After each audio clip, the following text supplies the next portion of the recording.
Ini bukan lagi soal tak declare peraturan ni tau. Ini bukan soal tindakan disiplin JPA.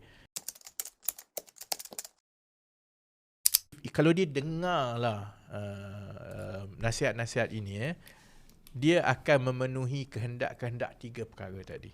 You will be able to satisfy moral conscience. Dia akan memenuhi tuntutan undang-undang. Dan bila moral conscience dan tuntutan undang-undang itu dah okey, at least dia boleh salvage whatever left dengan political expediency kan. Pertama, mestilah melaporkan dan mendedahkan dengan penuh hasil laporan jawatan kuasa 3 orang tadi. Sekarang ini tak ada dah.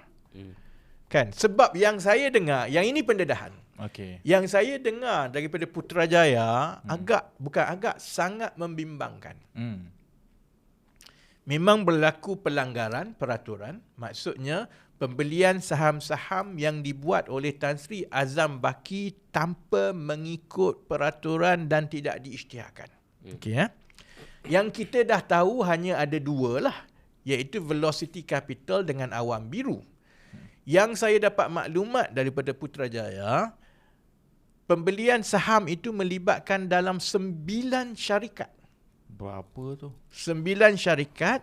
Dan yang saya dimaklumkan, dan sebab itu saya minta supaya kerajaan dedahkan, supaya spekulasi ini tidak berterusan di luar. Sebab orang kita tahu yang keluar daripada Putrajaya spekulasi itu selalunya betul. Perlu disahkan kan. Jadi 9 syarikat dengan jumlah saham sebanyak 14 juta ringgit. Jadi bila dia dah sampai ke peringkat itu, 9 syarikat 14 juta ringgit, yang ini saya minta sahkan. Kalau tak betul, beritahu. Jangan sembunyi kan.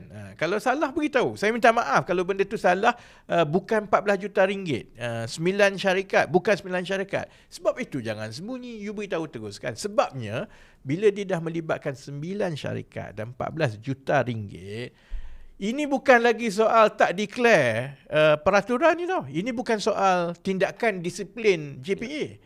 Ini soalnya living beyond your means. Ini telah mengundang persoalan rasuah, persoalan salah guna kuasa, soalan penyelewengan. Dan semasa Tan Sri Azam Baki jadi Ketua Pesuruhjaya SPRM kan, kalau siapa-siapa saja yang didakwa ataupun disyaki ada wang haram ataupun mendapat wang yang bukan daripada hasil usaha yang halal kan, akaunnya akan dibekukan dan mereka akan dikeluarkan arahan untuk mengisytiharkan harta. The same must apply to him now lah.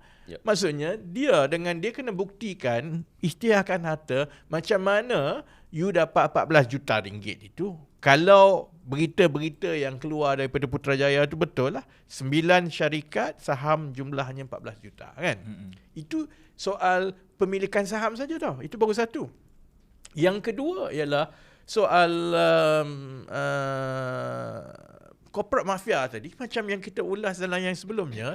Perkara ini hanya boleh selesai dengan RCI.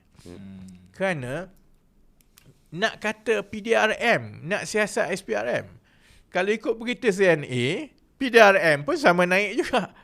Menggunakan kuasa di bawah Akta Pengubahan Wang Haram untuk beku akaun sana, beku sini, supaya dengan pembekuan itu akan dapat memaksa orang. Pun sama juga. So PDRM pun telah terheret sama dalam laporan-laporan ini. SPRM pun telah terheret sama.